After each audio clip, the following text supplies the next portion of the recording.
Hello, everyone, and welcome to the next webinar of Earth Regenerators. I'm Joe Brewer. I'm your host. You can see that my wife Jessica's in the background getting ready to run out the door because we have a family and a small child. So there's always fun surprises and improvisation that are just typically part of how that works. I'm really excited to be with you all today for what is our 17th Earth Regenerators webinar. And today we're going to be talking about something really personal, which is how a person becomes an Earth Regenerator using the complexity and the richness of my own story. So today what I really want to do is invite all of us to feel and think together about what it takes to make deep changes in our own lives so that we can participate in the regeneration of the Earth. And I love that so many of you are already saying hello and introducing yourselves in the chat box. Please continue doing that. We always have lovely conversations that happen in the chat box that are usually like side conversations that sometimes include really rich learning that can happen there. So it's beautiful when that happens. Also, something to just have in mind is that if you're not in the Earth Regenerator study group, there's a little button here at the bottom of the screen that says join our study group. You can go there and join the Earth Regenerators. All of this is given freely in the spirit of the gift economy, so you can join Earth Regenerators at any time. And the whole idea is for us to learn together how to do things that are sometimes too difficult to do on our own. And so being in community is a really beautiful part of this process. Now, one of the things that also happens is our friend Vivek, who is a member of this community, often shares a Google Doc and takes notes during the webinars. And he's included a link in the chat box that's up near the top now, where if you would like to take notes too and have them shared together in that document, that you can also take notes there. And then that will be shared back with the larger community after the session is over. Also, these sessions are recorded automatically, and within a few minutes after it's finished, you can come back to the same link again, and you can watch this or share it with your friends. So if you find something really valuable in what we do today, that's also an option for you as well. Okay, so let's get started, shall we? The really powerful thing that we can do to feel a connection to each other is to share our stories. And as we share our stories with each other, as humans that are a kind of story-making animal, we feel the ability to imagine ethical complexities, to feel into struggles and difficulties, and to create emotional connections with other people. And this is something that enables us to form bonds, to form community, to trust each other, and to cooperate with each other, even when times get tough. And what we're going to be doing in the Earth Regenerators community is moving increasingly from just being a community to read things and comment together and to watch these webinars, and move further and further into the realm of coordinated, concrete actions, as much as possible in physical places, in real landscapes, where Earth regeneration needs to be done. But as probably all of us on this webinar can agree, there's a really big gap between the normal life or the default mode for how to live in the world today and the ways that we need to be living. There's a really serious need to find our way between familiar terrain with lots of structure and lots of constraint, lots of compromises and trade-offs. And yet it's easy at least to know how that system works and what to do in it. And then how to move from there to this other side where we don't really know what that path across looks like, and we're not quite sure what those models and structures might look like on the other side. So we have a lot of stories about what is wrong with the world as it is, and not enough stories of how to be in this new world. And desperate few stories in this transition place in between. And so what I want to do today is try to help us practice filling in the gap to ask, how does it happen that someone can go from the extractive system to a regenerative system in their own lives? Now, the way these sessions work is that I'm going to give a presentation for about a half an hour, and then we'll be able to use the rest of our time together for discussions. And for anyone who would like to ask a question or to pose a topic for discussion, there's a little button here at the bottom of the screen that says Ask a Question. If you click on that button and type in the question you want to ask, then we will use those questions and those topics for hosting our dialogue after the presentation portion is over. So I'll be coming back to those questions, and you can also vote for all the questions you'd like to hear answered, and that's how we select the ones that we want to discuss in our discussion period. So with that said, I'd really like to go into presentation mode and start this presentation formally. So here we go, I'm going to share my screen.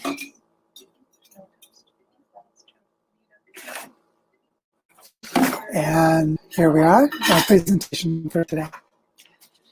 Okay, let's begin with a photo I took last week. This is me with my wonderful daughter, Elise, who is almost 4 years old. We're in Barichara, Colombia. We are living the life. We are able to get up every morning and go and have breakfast in a community forest reforestation project. We are able to organize with members of our community to bring this forest back to life.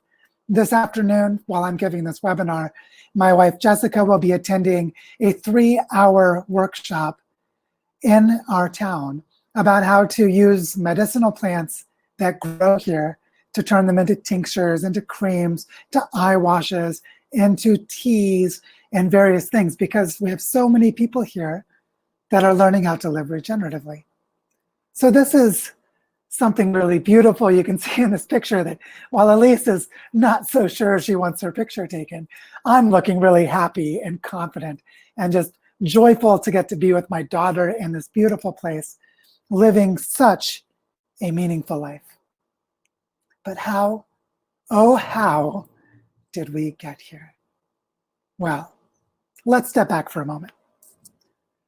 It's really important to recognize that there is no future in business as usual.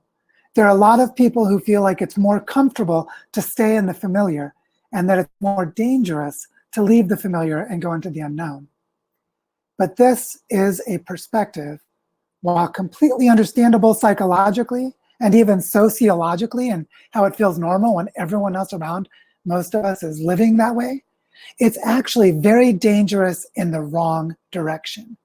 Staying in a dying system, believing that it's going to continue the way that it was, is just being delusional.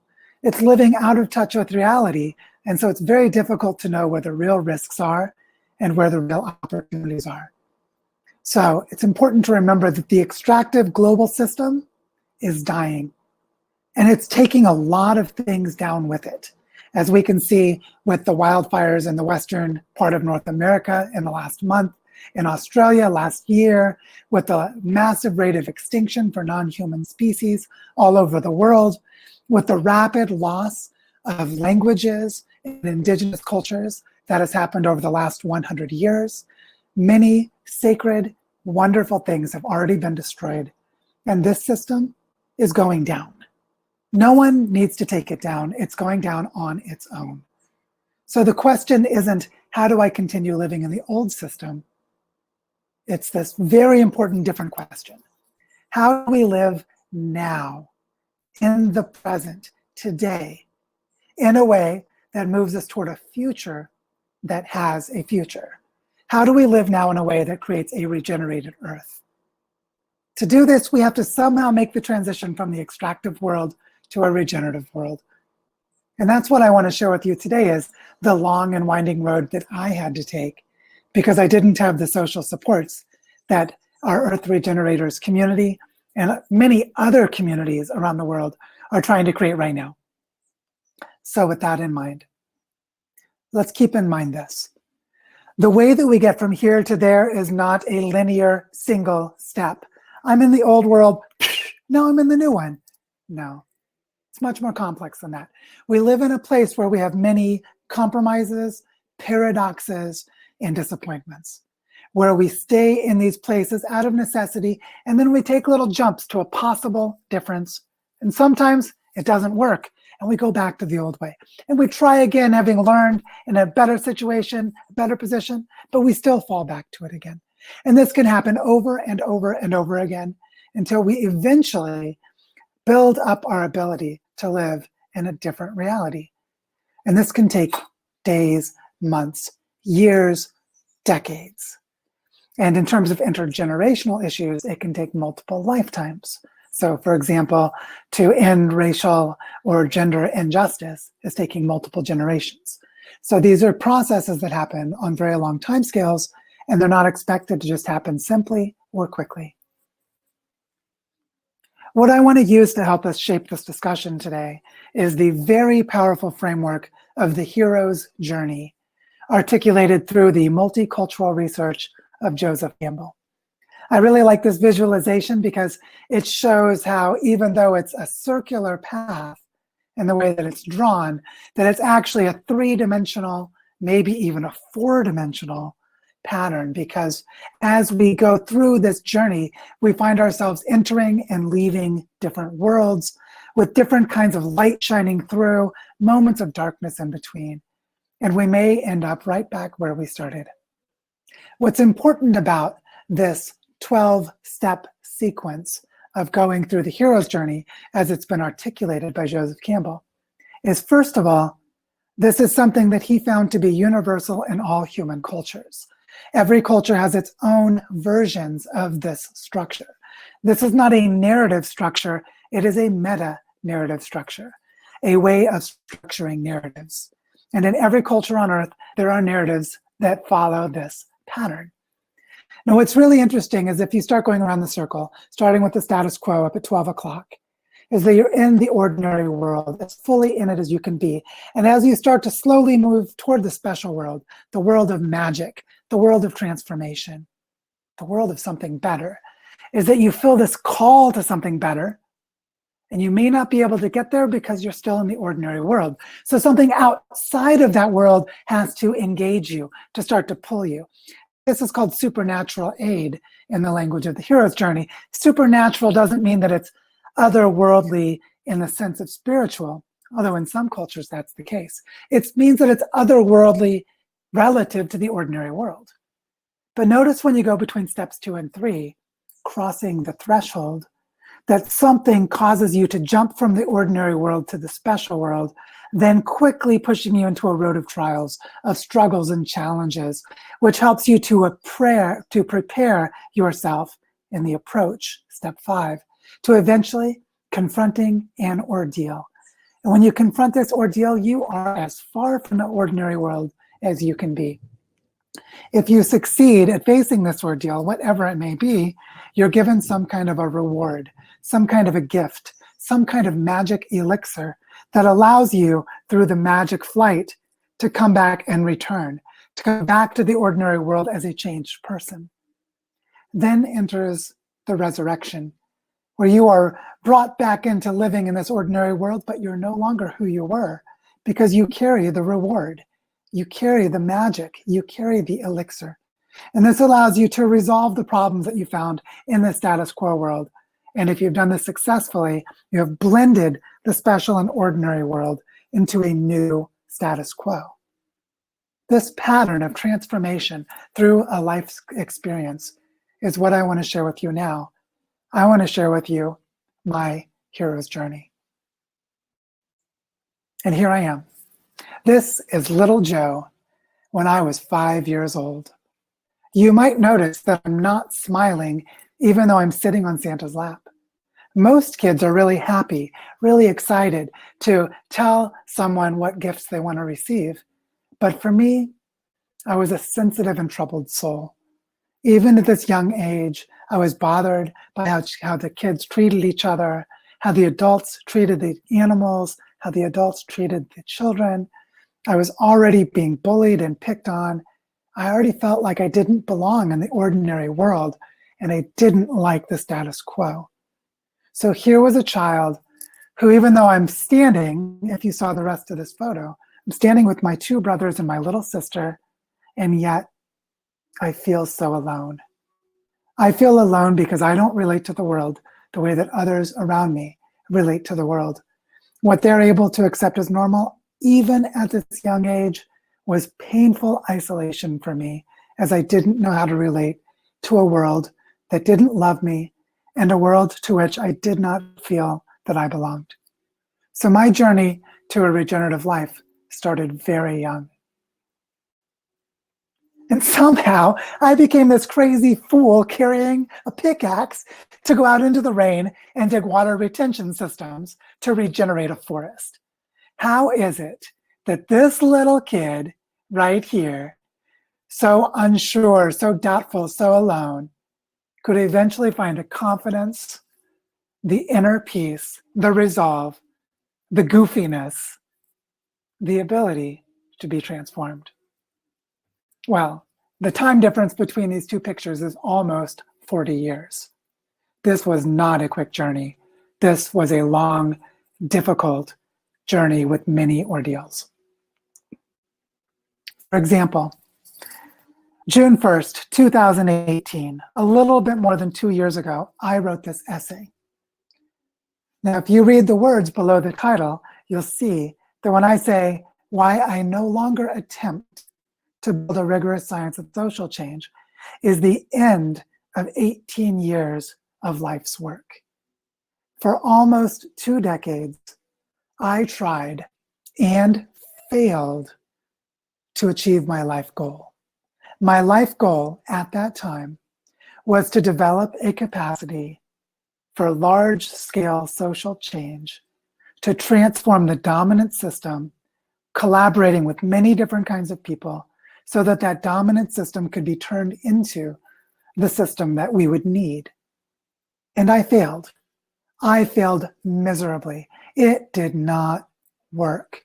I was at the end of my rope. I was alone and depressed again. And this is after my daughter was born. Elise is a little bit more, she's almost a year and a half old when I gave up, when I released, I let go of my life's work. I was crossing a threshold that I had no idea would bring me into a magical place. I followed that essay almost 2 weeks later with another one, saying there's no rigorous science for managing planetary collapse, and describing how I had learned through the years that we were in a planetary crisis of epic proportions, and that everything that I could find in the realm of the sciences and the study of culture, in the ecological context in which we live, there was no place that I could find at that time where there was a coherent group of people systematically addressing the nested complexities of our crisis, being honest about the state of the world, and doing their very best to bring us through planetary collapse to the other side. Turns out there are some of those people, but I hadn't found them yet.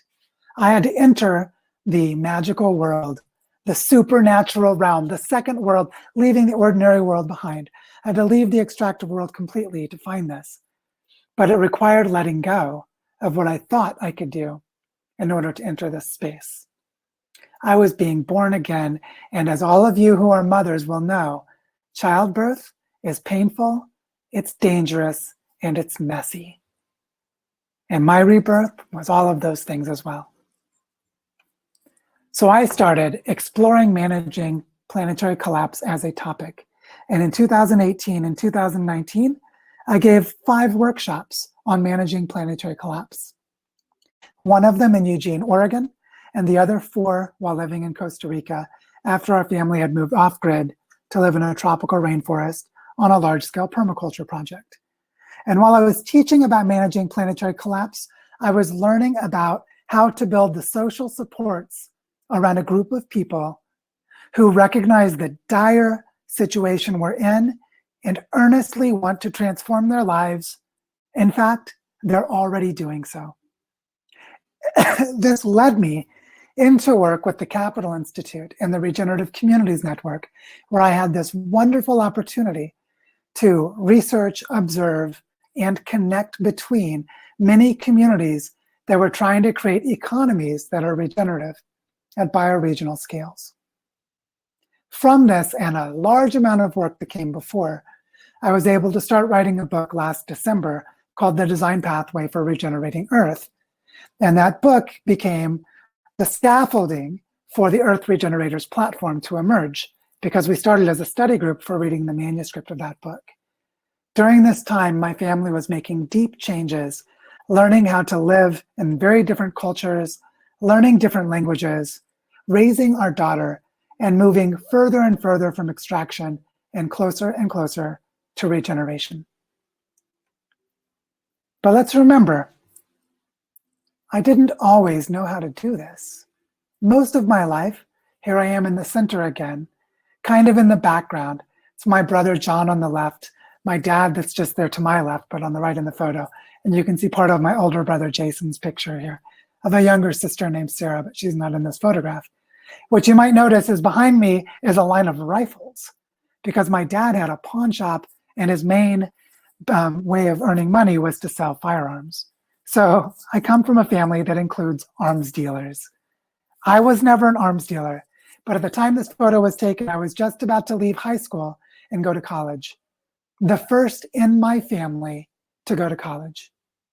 And this is important because my mother was what's called a National Merit Finalist, which means she was in the top 1% of all standardized test scores in the whole of the United States. She had a free ride to any university in the United States. She could have gone to Harvard or Yale, Brown, Stanford, you name it, and not had to pay a penny. But she came from a patriarchal family, and her father wouldn't let her live away from the house unless she was married. So my mother didn't go to college. So here I was, much like my mother in many ways, and like my father and others, the first to leave this rural, toxic, Southwest Missouri culture filled with arms dealers, drug addicts, domestic violence, racism, sexism, you name it, all kinds of messy things that would align with the fascism that is now dominant in the political system of the United States today. I grew up within it, quiet, internal, contemplative, hurt, and alone. Then I went to college and I started to find my way. This was in 1995. This is 25 years ago. Flash forward to 2006, when I found this handwriting that I did, where I said, I want to start sketching out my book ideas. Look at this. I was going to start writing a book 14 years ago. I never did. I started writing the book in December of 2019, December 16th, 2019. Here it is, May 4th, 2006, 13 and a half years earlier. And I said, I have ideas for books. And I started making a list, not for one book, for many books. I want to write a book about education and real human nature. I want to write a book about why environmental policy fails in dealing with the climate crisis. I want to write a book about morality, corporations, economics, and the market. And see, on and on. Here I was, after I'd finished 9 years of university, feeling like I had learned a great deal that I wanted to synthesize, communicate, and teach, but I didn't have a place to do it. And between 2006 and 2019, I had many times where I thought of writing my book. And each time I felt the crises of the world and the economic hardships of my family, where I didn't feel safe or confident that if I took several months to write a book and then a year or more to publish, that I would actually be able to succeed. And each time I felt instead I needed to go and do consulting, work with social movements and campaigns, help large nonprofit organizations, travel the world and teach, instead of writing my book. So this is a journey that I was on a long time ago. And look, my mission hasn't changed. Here I am in 2013, 7 years ago, when we were asked to take a piece of paper and write on the piece of paper what our life mission is. And I said, I'm here to bring humanity through the sustainability bottleneck, where our population is going to crash. The part of the population that survives will be on the other side. And if we do it right, that population will live in sustainable cultures. Now, what I was doing at this time, or the year leading up to this, was I was living in Seattle, Washington, and I had just helped launch the Impact Hub for Seattle with a group of social entrepreneurs that were there, helping to weave a network of innovative people around the idea of creating carbon neutral cities. Because at that time, I still believed that cities could be sustainable. And you can see that I was still pretty happy then. And I was feeling pretty healthy and a little younger, a little less gray hair than I have today. But still the same mission that I've carried and felt in many ways between this date and 5 years later when I gave up on my dream, I felt very confident that I could do it. A year later, I was doing applied memetics. I was helping to study how the mind creates meaning, how that meaning gets replicated through the transmission of culture as people imitate each other's stories, their ideas, their social norms, their institutional structures. And so I was helping to build a framework for doing a culture hack on global warming, to try to transform, using design practices, to transform the cultures that we're in so there would be cultures that could address with the ecological crisis. And this led to a lot of opportunities to travel and give workshops, to meet with amazing groups, all the while helping to build social movements, doing cognitive linguistics and discourse analysis and things like this. But always on the research side. I would study and I would teach, but for the most part, I wasn't the one doing. I had a mind-body duality. My mind was available to help the movement, but my body was sitting in front of a computer screen. In that same presentation, I said that our problem for transforming culture is a problem of cultural evolution, that the way that we deal with the global crisis is by learning how cultural evolution works and finding ways to guide cultural evolutionary change. This was 6 years ago that I was doing this work. And actually, it goes back even further to 2007, when I really started my part of this work, joining many others who had come before. But you can see, just in this sequence, if we define questions well, what are the problems? What are their root causes? How do they work? For those of you who have read my book, you'll know that chapters 1, 2, and 3 are about this first part, defining the question. What are the root causes of our planetary predicament? Are we really in planetary collapse? And what do we do about it? And then the second part, see how we dream. And that's where we talked about regenerative design in my book that I wrote this year, and how there are many ways, tools and frameworks that can help us to dream into a different way of living. And then a lot of things about how we can spread these ideas and replicate them. But it was very abstract, very disconnected from the real world, out of context for real places of real action. I didn't know how to turn this understanding into a lived experience for myself. My family and I didn't move to go off grid until 2018, 4 years later. So I was carrying these ideas without knowing how to use them for a long time. Here I am in 2015 on a big piece of paper with a marker, describing my goals for the next couple of years.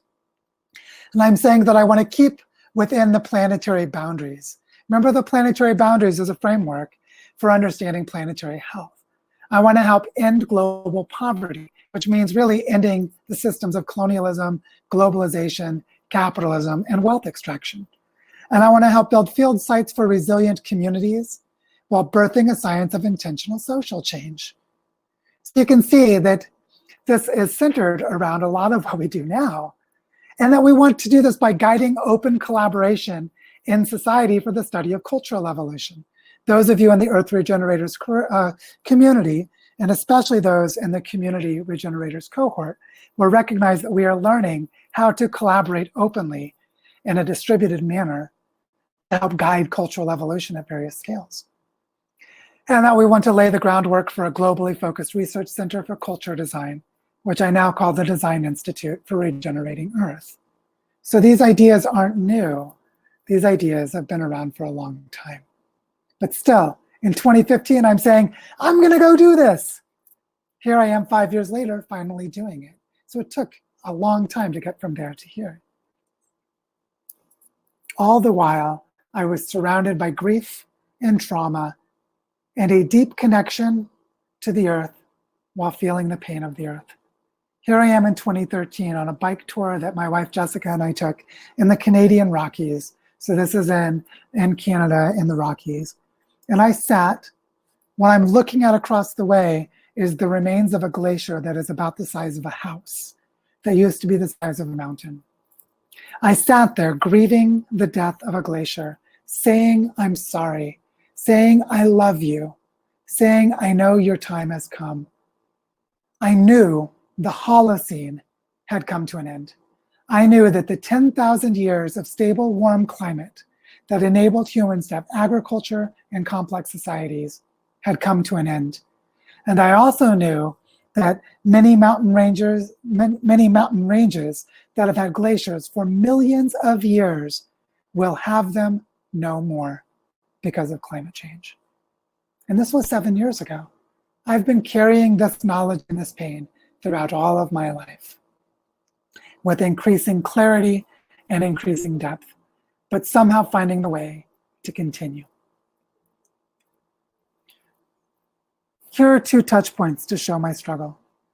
In 2004 and 2005, I helped design the School of Earth, Society, and Environment at the University of Illinois, where our purpose was to combine the Earth system sciences with the study of society and culture.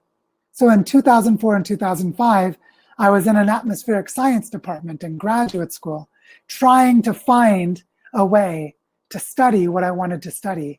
And the best way I could study it was to create an undergraduate program for other students, because there was no program for me.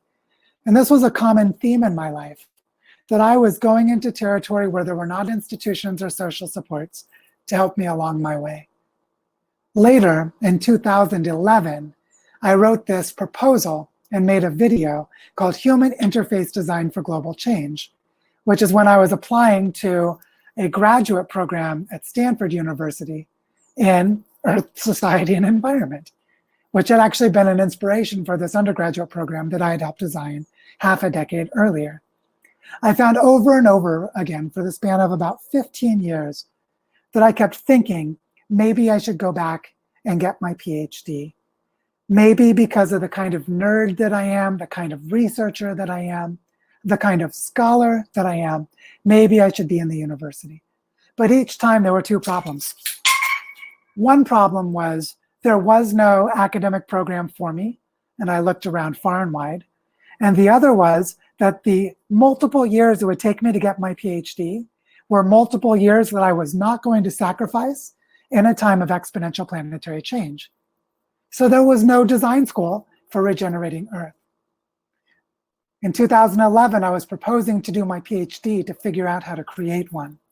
Instead of doing it at the university in 4 years, I did it in the world, collaborating with many different people in 10 years. And that's how we went from regenerating bioregions, the idea of creating a school for applied cultural evolution, to eventually articulating the Design Institute for Regenerating Earth, which is the way that I framed Earth Regenerators, is Earth Regenerators is the first project of the Design Institute for Regenerating Earth. And we're now creating the physical campus here in Barichara, Colombia. And the first people coming to help to build it will be arriving in the next couple of months. And those who are in the Earth Regenerators network are invited to join us simply by reaching out to me and saying that you'd like to come and describing the roles that you might like to have. So we're now doing this. And we're articulating it with power and clarity, that the Earth Regenerators platform, which now has almost 2,200 members, is built around a book called The Design Pathway for Regenerating Earth. There are 3 women in that network who started a book club, and with them and a few others that are joining this week, this is very new, they're starting to create an emergent curriculum that goes deep into the topics in the book. We have a cohort of 35 community regenerators that have been in mutual training for the last 2 months, and they are preparing to go back to the Planetary network of Earth Regenerators to start to build the capacities for this design school to come into being in a full, powerful way. In parallel with this, my family in Barichara, Colombia, is building a framework for a design school that teaches and practices bioregional design while prototyping the models of finance, banking, land ownership, cooperation, decision-making, governance, valuation, monitoring, evaluation, facilitation, all kinds of things using the Earth Regeneration Fund and the local version, the Bodhichara Regeneration Fund, which is where we're going to prototype this. So the thing here that I want to share is that we've come this far on a slow, long, winding road. And now we're able to look at the Bodhichara area and the larger bioregion and color in the map with projects that our friends are doing, that we can collaborate with them and deeply build community around doing this regenerative work. So my family isn't just here with our own pickaxe and our daughter and just going and having breakfast by ourselves. We are now collaborating with different projects and different people spread across the territory. So we're able to live regeneratively because we're finding other people who have been on their own journey to get to this place, and we're joining forces now. So I have left the old world behind, and I am in the open waters connecting to the new, and we are making landfall into the regenerative world. After all these years, it has been hard getting here, but it's also at times been enriching and rewarding, fulfilling and fun all together. The full drama of a human life.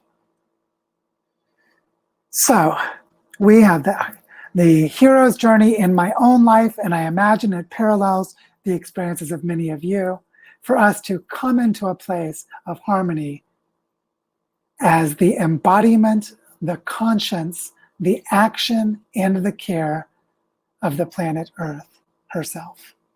We are of the Earth, we are by the Earth, we are with the Earth, we are for the Earth, and we are now acting with love into the Earth. And this is becoming possible for those of us who have been on this journey for such a long time. And those who are joining us more recently will benefit from all that we have learned and the structures we're creating to make this process much faster for the next generation of Earth regenerators. I just want to mention in passing that this hasn't been possible without my wife, and that we have been accelerated into transformation by becoming parents almost 4 years ago. And we're doing as much as we can to live authentically for our daughter. But I don't want to share the story of my wife and our personal struggles because my wife is a more private person and she likes to keep these more at the family and friends level.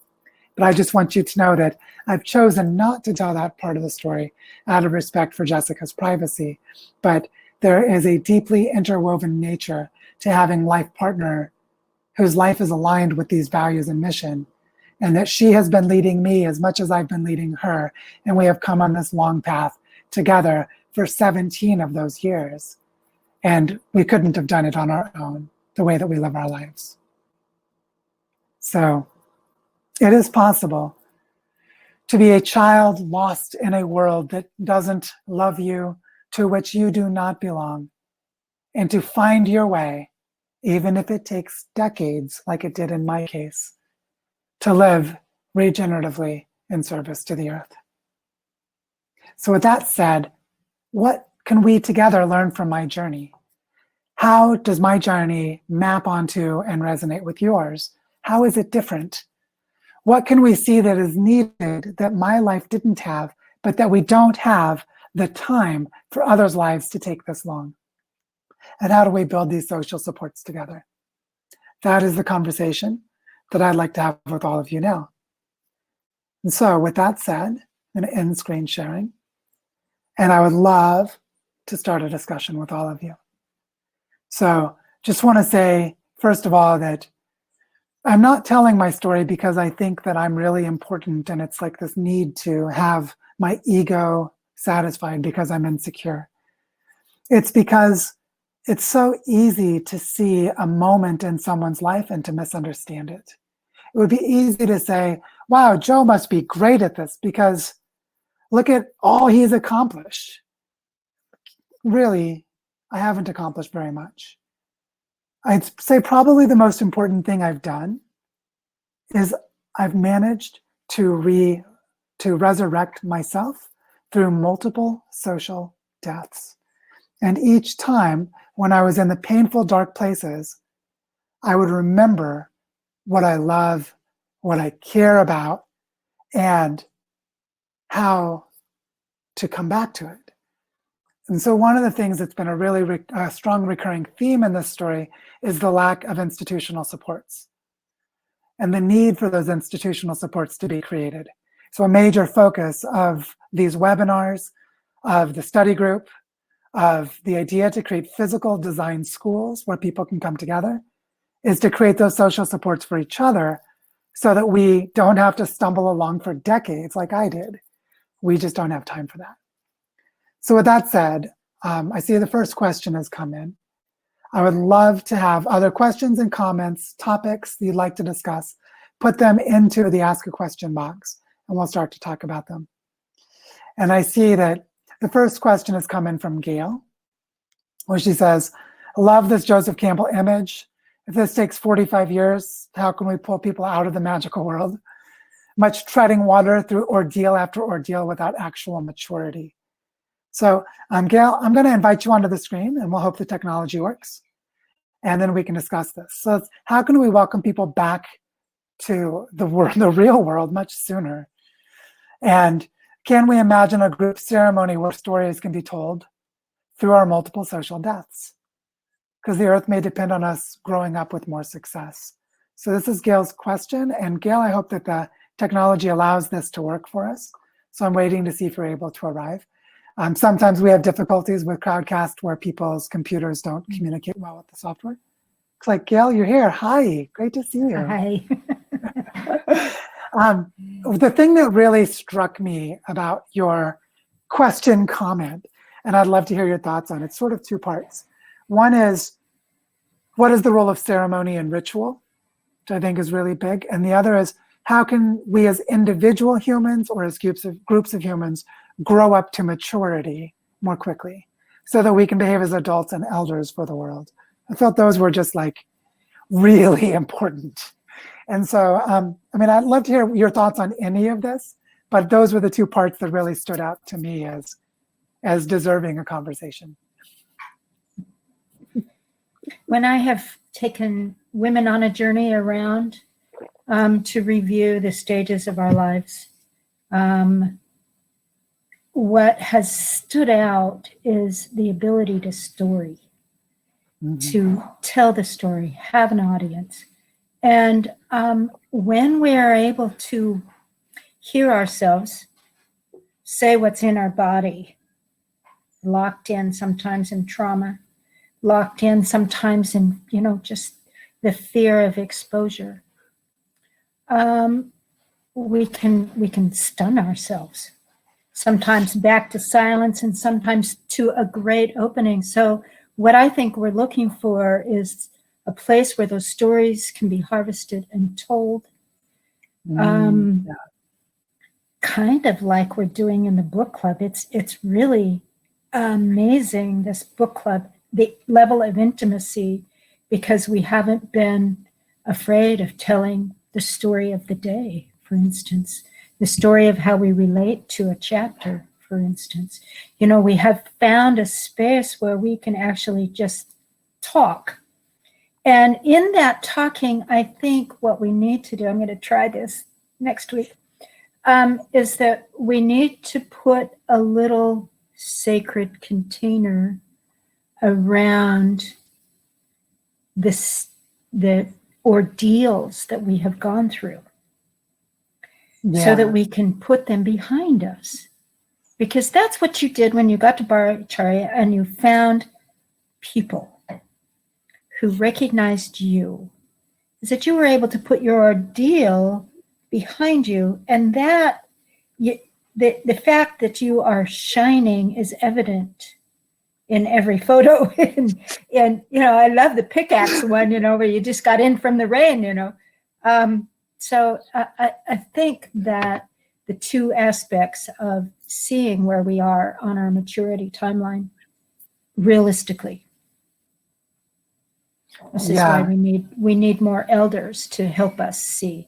But we can see for ourselves where we are on this timeline. If we're stuck in ordeal, we could stay stuck in ordeal our whole lives. And I think that this causes arrested development.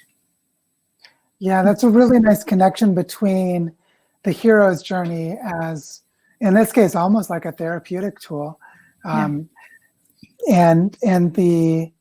the fact that most of our cultures that we live in don't give us these supports. And so we need to find them somewhere outside of the mainstream culture or create them for ourselves, which might mean finding them from some other culture and then adapting them or experimenting with them. That just feels really important to me and resonates a lot. I'm also curious, Gail, since you're here, because for everyone here, Gail is one of the people who is running the book club and is starting to ask the question, what does a curriculum look like from this? And I let her and the other members of that group know that my intention in writing the book was to create a scaffolding of a curriculum. So it's beautiful to see this emerging. And I would just love to know, Gail, if you could, connecting this to the idea of our personal stories, what are you seeing so far in the book club that might be almost like pedagogical insight? So what are the ways that we struggle to change our lives that we're seeing as people are grappling with this in those group discussions that might give us insights into what we need to create? What are you seeing so far? If I could be so bold as to say we are still having trouble slowing down. We're still having trouble with the fact that we have a plate and it's overfull. We haven't been able to simplify or prioritize enough to figure out what's important, which I think this design pathway for regenerating Earth is important enough for me to just say, okay, this is going to take us 10 years, maybe 3 or 4, to get the weaving of all of this material into a solid curriculum. But then I think we should apply for an Earth shot because we are going to change the world together. Well, we've already changed the world together in the bad sense. It's this core simplification of the 24 hours I'm given every day, the same as you. We're all given the same 24 hours, but we fill it too much. We have the brain capacity now to overfill our time so that there's very little contemplation time, very little walking time, very little observation of nature, just to go out and see how the seasons change. Very little true relaxation. Yeah, that's really important. Thank you for sharing that insight. It's something we actually had a meeting last week, just a few days ago, about creating an ecoversity here in Bodhicitta and starting to build a larger level of integration for the work. And one of the things that was discussed is how people come here as tourists and then want to stay longer and longer, because part of what's beautiful about Bodhicitta is it's so slow and so peaceful. And people from the city actually are driven a little nuts by it. After a couple of days, they're stir crazy and want to get back to being overstimulated. But other people come here for a few days. Actually, my friend Felipe, who came here, that helped build the forest school and other things that we've been involved with, he backpacked through here planning to stay for 2 days, and he stayed for 2 years. And that was 10 years ago. And so there's something about a place that can do that to a person, which is really important. So I really feel what you're saying about slowing down. The way I accomplish as much as I do is by being strategic and then being relaxed and goofing off a lot of time. Or really what I mean is being healthy. Just super important. Julian said yesterday in a little call we had that play in nature is probably, a priority on his list. And I think it should be on everyone's list. And we should just give ourselves an assignment until it becomes natural again to go outside and play in nature. And, examine what the ants are doing. Examine an anthill, just spend some time with the ants. Gosh, Yeah, my excuse for that has been my daughter. When I have a 3-year-old that's playing with the ants, I can sit down next to her and play with the ants. And it's deeply rewarding as a father. Just like, wow, I'm so lucky to get this time playing with the ants with my daughter. And so it's both the joy I have of seeing the ants and then this parenting part. And so, yeah, kids' worlds are really good at teaching us this. They are great teachers. I want to say to you before you let me go, thank you for stirring the pot and stirring it so deeply, because if it took you all this time and all these ordeals to get us here, we're here. And we are now your village welcoming you home. Welcome home, Joe. Ooh, thank you. Thank you, Gail. And to be continued. Okay. All right. Bye-bye for now. Bye. Yeah, it's really important, this part about getting the right rhythm and the right pace. So I see that Catherine, I see it. The top voted one at the moment is from Diego. So I'll invite Diego onto the screen. And Diego's question is, what is the most essential internal step to move our lives into the new world for real, outside our screens and words? Diego, I hope that the technology works and you're able to join me. So this question is fundamentally about how do we move from being in the mental realm to actually being in the embodied realm, and which has so many aspects to it.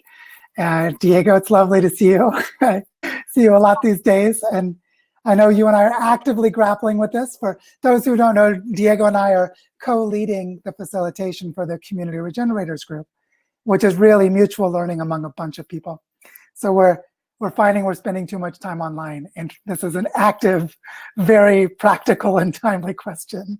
So, Diego, I'd love to hear your framing of this and some of your thoughts, please. Yeah, and I don't want to take too much space since we already have much on our own. But what I think is that getting to moving abroad, finding another way to live that it's not based on contracts, salaries, moving your family in a strange place with another language, getting to be acquainted with new people. I mean, it takes a lot of energy and courage, and it's not easy at all. And so, and I'm sure you've been driven there by your willingness to do this work, the regenerative work, on yourself and with the earth. So, what I'm curious about in your experience, what was when the shift happened? I understand that at one point you understood that what you were trying to do was not working, but I think that's not enough, because what we usually do, it's addictive first, and also if we don't know to step into the unknown, it's very hard. So I'd like to know, I mean, I don't know if you have it clear, but what was the basic shifting that allow you to really do that move for real? Because it's not only words or vision, you really moved yourself in another place in the middle of a country that you didn't know, trying to build from scratch a project that wasn't there. So it's very difficult to step into the unknown in that way. So I think many of us are called to do something similar, but we struggle with that shift. Yeah, I think there were two parts for me. One was that Jessica and I had tried for years to take steps with less risk. I mean, risky, but less risk. So we sold our car, but we waited until we lived in a city that had good public transit and we could get around on bike. So it was not that difficult to make that change. It was better to not have a car. And actually we'd get to places faster in the car when there was traffic.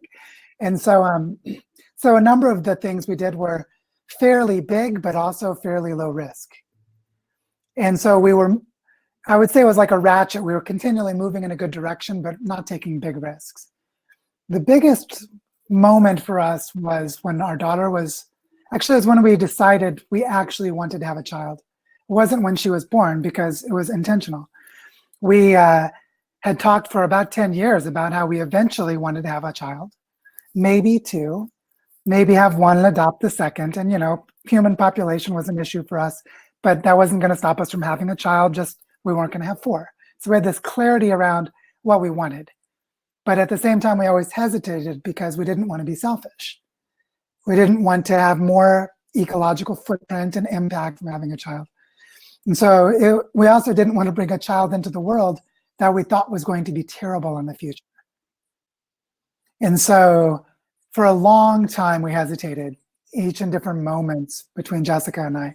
We finally got to the point where we decided that it wasn't about knowing the future and knowing the future was going to be safe. It was instead about a belief. We chose to believe that humans are worth keeping around. We were kind of sitting on the fence. Are humans net destructive or net regenerative? And we didn't have those words for it, but that was our question. And we came down on, well, the way that we're more regenerative than destructive is cultural. And if we raise our child in the right way, then we will be net positive culturally, even if we're net negative ecologically. And so we came down to the place where we needed to, for ourselves, we needed to commit to a future and fight for the future because we had put something into that future that was too sacred for us to jeopardize. Basically, when we chose to have a child, we chose to fight for the future, to dedicate ourselves wholeheartedly to a future that was worth having a child born into. And that was a transformational moment for us. And it really affected us. It actually drove me into a deep depression the first year after Elise was born. So it's not that I had this decision and then all of a sudden it was easy, but to go back and forth between I'm really depressed and feeling shitty, and then there's a 6-month-old baby that falls asleep in my arms, and I feel this deep love, and I go back and forth. And what I found was actually the love I received and the love I gave myself by being a father was how I did it. Now there was another piece which was we started looking for opportunities that would allow us to take financial risk. And that was another piece was really important, which was we were looking for a way to go somewhere that we would have support so we didn't have to start completely from scratch, because we knew that was very unlikely to succeed. And so it was really when I had the opportunity, I was invited to Costa Rica to join a project that was supposed to be creating bioregional regeneration. It turned out that it was a little more greenwashing than reality and more complex than we thought at first, but we just jumped at it. Like, okay, here's a chance for us to say yes to an opportunity that fits our criteria to search. Not to find. We don't know that we'll find what we're looking for, but this is a good place to search. And sure enough, after 10 months, we found that we weren't in the place we should be to raise our family. It was a poor match. Costa Rica was overhyped in some ways that were relevant to what we wanted to do. We couldn't afford to live in such an expensive place where we'd have to have a full-time job to live there, just like in the US.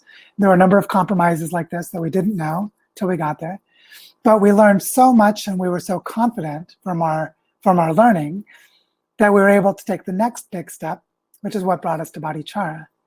And so I think the real key was once we knew we needed to make the decision and the clock was ticking, then we just got really clear about what the criteria were.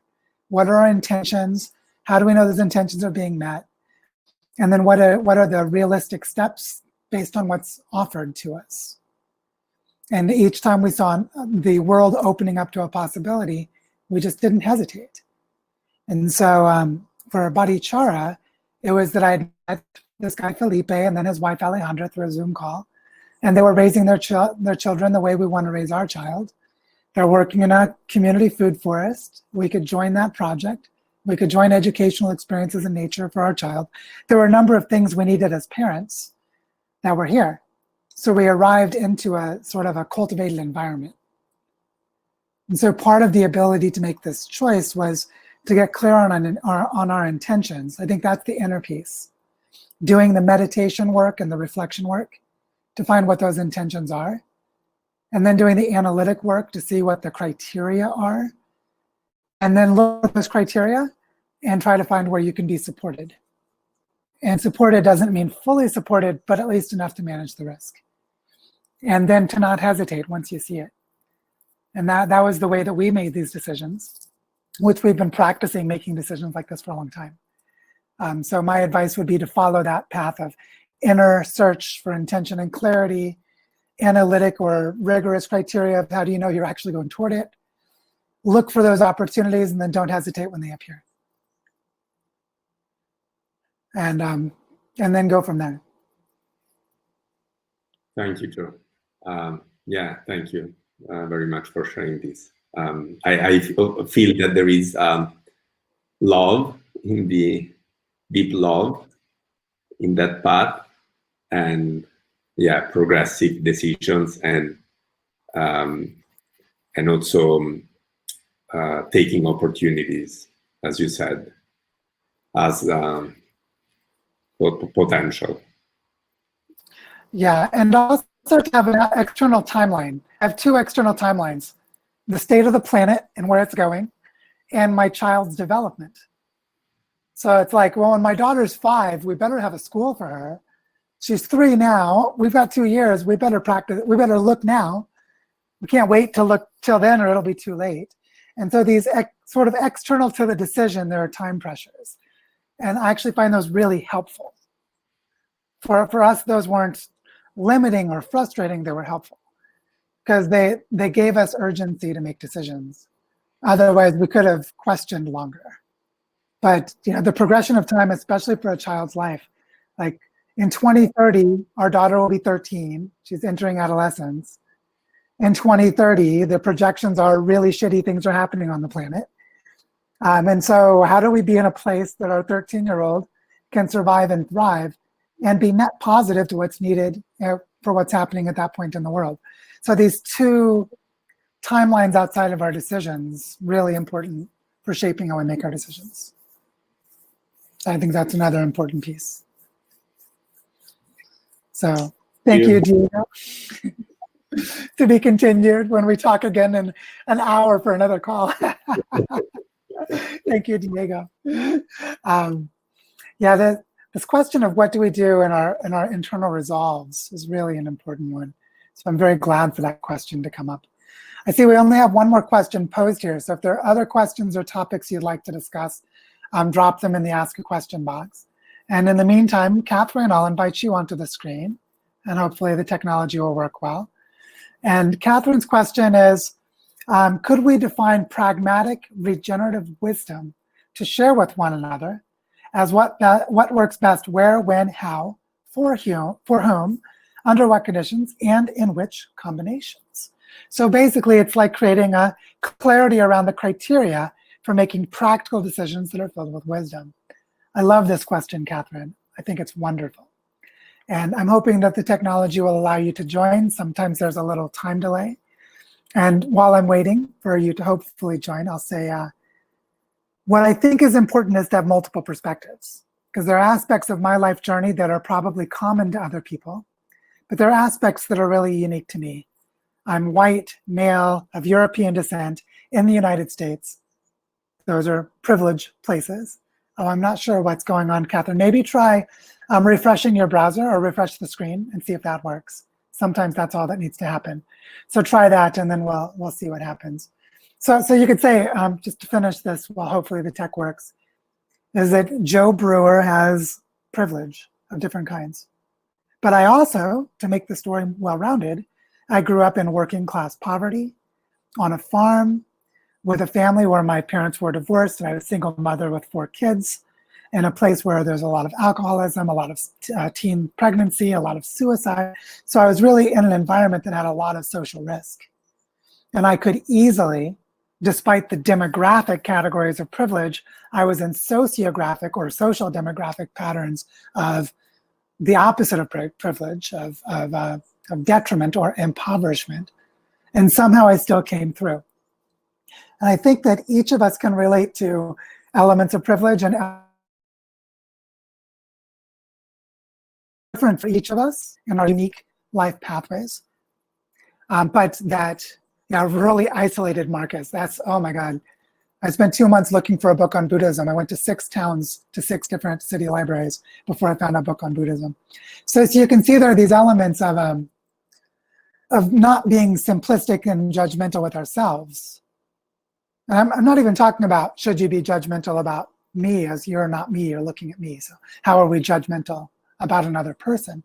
Here I'm talking about how do we understand the ways our impoverishment as ordeals creates training and cultivation and capacity.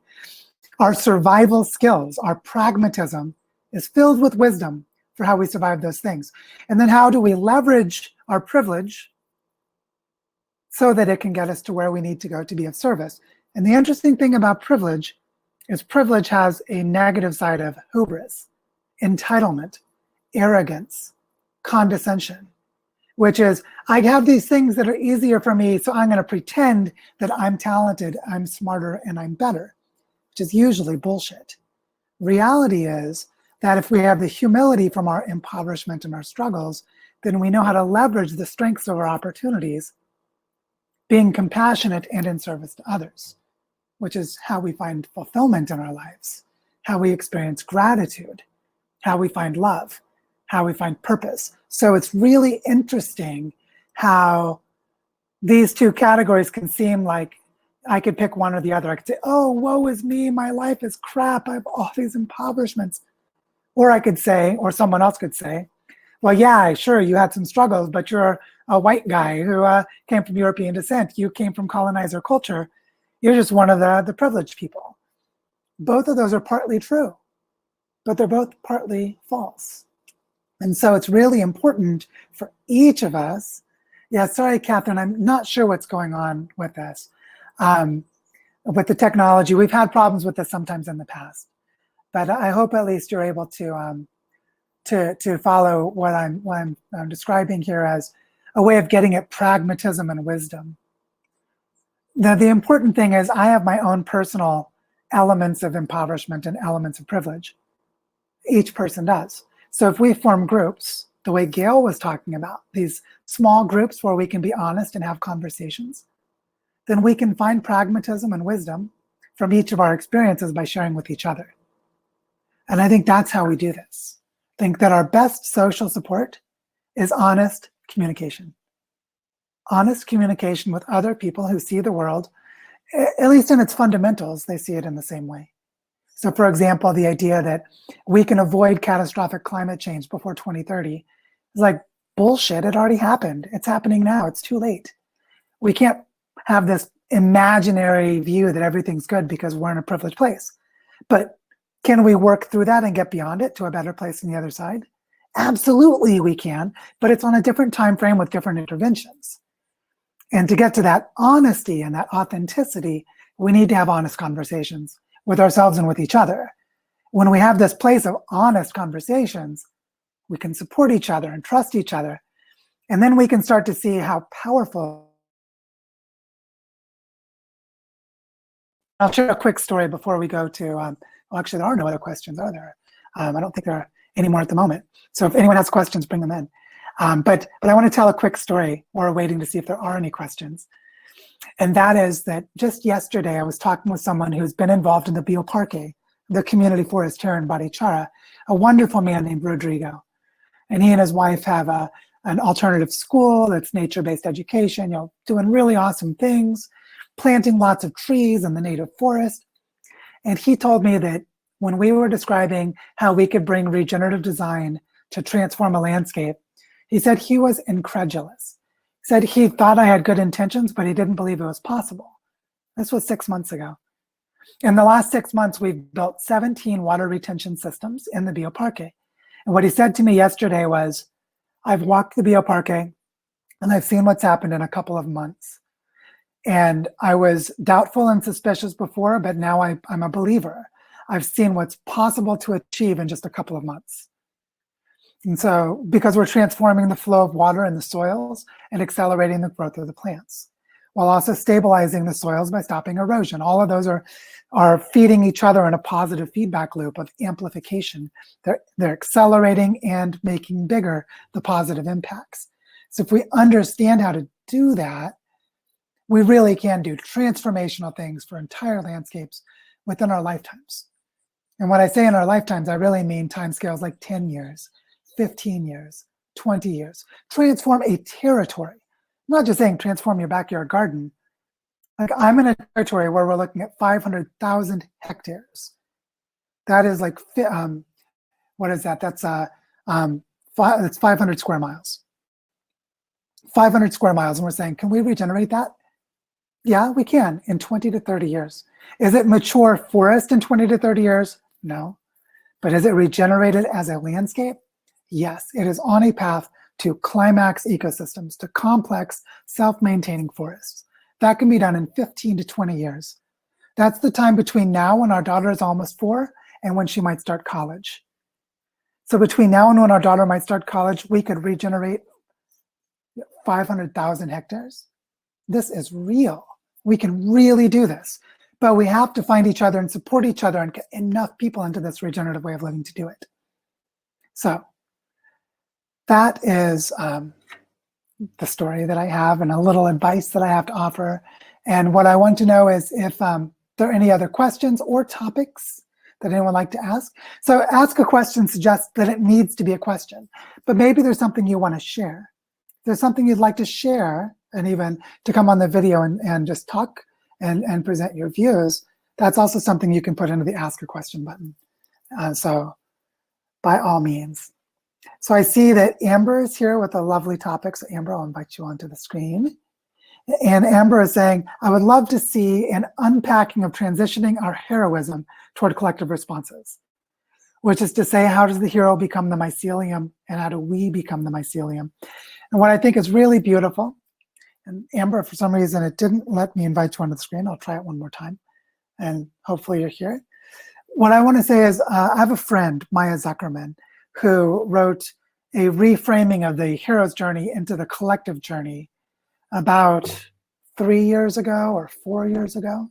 You can actually go on her Medium blog and from Maya Zuckerman and read all of her writings about the collective journey. And she's talked a lot about this.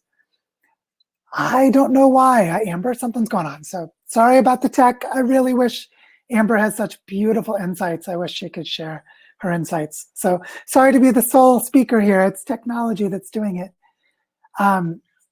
But what I want to say, oh, actually, she thinks she can't join because of where she is. Okay, I misunderstood.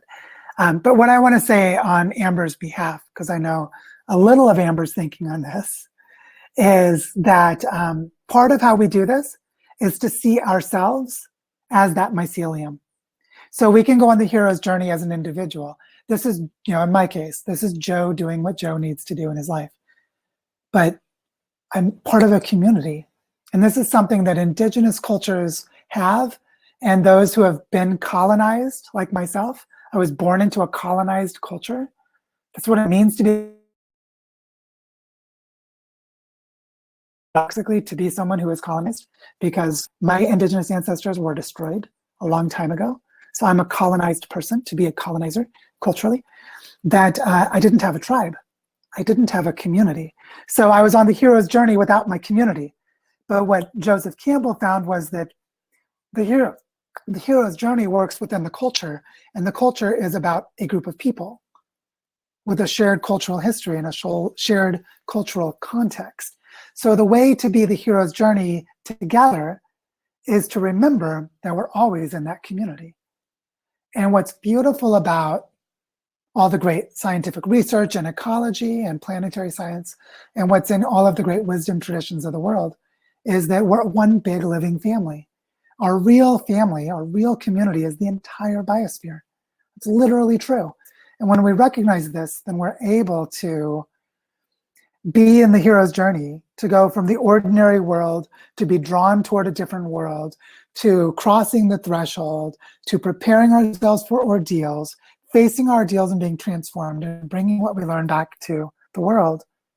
We do all of that in the context of a planetary community of human and non-human species, the more than human world, as David Abram describes it. And so, as she's saying, in Taoism, there's the great expression, when the master's work is done, the people say, look, we did it all by ourselves. So I want to share a little insight I've gotten. I had a couple of times where I did something and I saw it make a big impact. And I was lucky enough to be in a place where I saw the impact. Each time that happened, the big impact was created by someone else. And No one knew, maybe that person did, but no one else knew that part of the information came from me. So in each time where I've had a really big influence in the world, I'll give an example in a moment, I saw that the big impact happened through the community. My action was created into impact through someone else.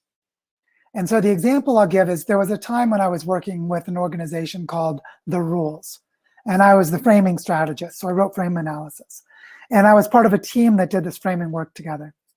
And a few years ago, Pope Francis published this really impactful document called the encyclical, or his encyclical, which was read by more than 1 billion people.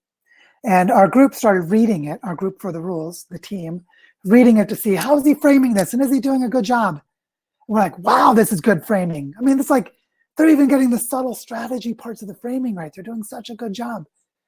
And that was when we realized that a friend of our team had passed all of our materials to the Pope. And the Pope's framing was that good because he had read my frame analysis. Now, I'm not telling you this to brag about how good I am that I influenced the Pope. It's actually the other way around. Without the Pope and his platform and everyone reading that document, my little tiny frame analysis would never have done anything. So the lesson was the magic, the elixir, the medicine that I brought with my framing was delivered by another member of the community. And I just happened to be lucky to see it happen. And I wanted to share this because the hero's journey is really easy to place in the context of Western individualism. But what Joseph Campbell was studying was a whole bunch of cultures that are not Western or individualistic. So this is a universal pattern. And the key is to understand it within the cultural context. And if we do that, we can find lots and lots of ways to have collective intelligence and to work as networked systems, the way that Mycelium does. So I hope that at least gives a little discussion and commentary to the question. What I'm feeling right now is if there aren't any other questions or topics, that we may just end this session a little early because we've been going for 1 hour and 20 minutes. So what I want to do right now is just invite everyone, just a little activity. So if anyone has a question or a topic, go ahead and write it into the Ask a Question button. But otherwise, what I want to do is invite a little activity. I'd like for each person to share one reflection, a sentence, maybe 2 sentences, write it into the chat box, and just share a reflection about something in my story that you could relate to. So as I was telling my story, what is something that you relate to? And just write that into the chat box. I'd love to see where our commonality of struggle and inspiration and empowerment just might be. So if you just take a moment, reflect on it, what is something about your personal story that you saw mirrored in my story? And write it as a sentence, maybe 2 sentences, just something brief in the chat box. And I'd love to see what we have in common, to find our common struggle in all of this. So as you have those, just start writing them into the chat box. I'm looking forward to them. And while we're waiting, let's see, the first one from Anita. Being different and lonely many times in my life. The different is very important. Yes, I felt different so much. Mark is saying, I can relate to being the puppet behind the throne or the man behind the curtain, where the ripple effect comes from another person. It's so important to recognize that our real intelligence is distributed. Marcus's intelligence may be in someone else communicating his ideas differently than he does or to a different place, just like my story of the Pope. Jeff saying, I relate to the grief and depression of realizing my life's work is a failure. Jeff, there's so much power in recognizing it and letting it go. And so that's progress to do that, even though it sucks. Amina is saying, I definitely relate to the story. As a child, I felt like an outsider and didn't belong. Bullied in 6 different elementary schools. Sometimes being the one who moves around means you can see how similar the problems are. You see the same problems in a lot of places. That's an important one. Amber is saying, definitely related to childhood estrangement, hiding during birthday parties. And now, Amber, together, we can dance and have our own dance parties. The Regenerators unite. Tara is saying, I relate to the feeling like the existing institutions don't fit and being harbored by a dream of building better learning centers that are land-based and self-supporting. Tara, we're going to build some of those, okay? So you don't have to wait any longer. We are on this. It is time. Stan saying, inspired by the daughter and life changes of seeking community and the importance of sharing the story. We need to share stories as a way of seeing how to share our stories, to actually tell them, I mean, and to listen to each other. Mark is saying, feeling like an outsider, just wondering if there's something wrong with me, if I'm different. Ivan saying, talking about the fourth way, so that's a different topic. Hedwig saying that, well, they all jumped at once, so I was reading it. Where is it? The reflection on the hero's journey to help find your way. See opportunities and finding the courage to make decisions to action. Action matters a lot. So important. You learn by doing. So that's really an important piece. Anna saying, when I was a non-student the first time in my life, right out of undergrad, after always being a student, feeling the depression and moving abroad with very little idea of what I was doing there. I can relate. What the hell am I doing in Costa Rica? I remember that. But with a good friend as a sort of scaffolding, yeah, our social connections. Jessica was a big scaffolding for me. So it's really important to have other people in our lives that can help us. Vivek saying, anthropocentric perceptions of such a transformation being selfish. Like, you know, taking the time for this internal work is somehow selfish, when it actually makes us better servants. A really important topic. Catherine saying, our real wisdom is distributed and we can share. Planting seeds of change. I would even say our real wisdom is the ability to share wisdom, which is just a really beautiful thing. Diego saying, giving up a theory of social and political change through a predefined strategy, where your strategy is basically to evolve your strategy rather than to have a fixed strategy ahead of time. Such a big deal. The search for supporting community and supportive community for Simona. Feeling the disconnect between where the mind and thoughts are, but not seeing where the actions can be or seeing my own actions, following in the same path or pace as Nico. So you can see we're having a lot of shared sense of we became earth regenerators, or we're trying to become earth regenerators because we're somehow estranged from this extractive world. And what's really interesting is what happens when we tell each other this, when we create social validation instead of having secret shame. Social validation instead of secret shame. To say, I am in a messed up world and I don't like it and I don't belong there and I want something else and I'm not crazy. And I know I'm not crazy because other people are thinking and feeling the same way. This is something really important for all of us.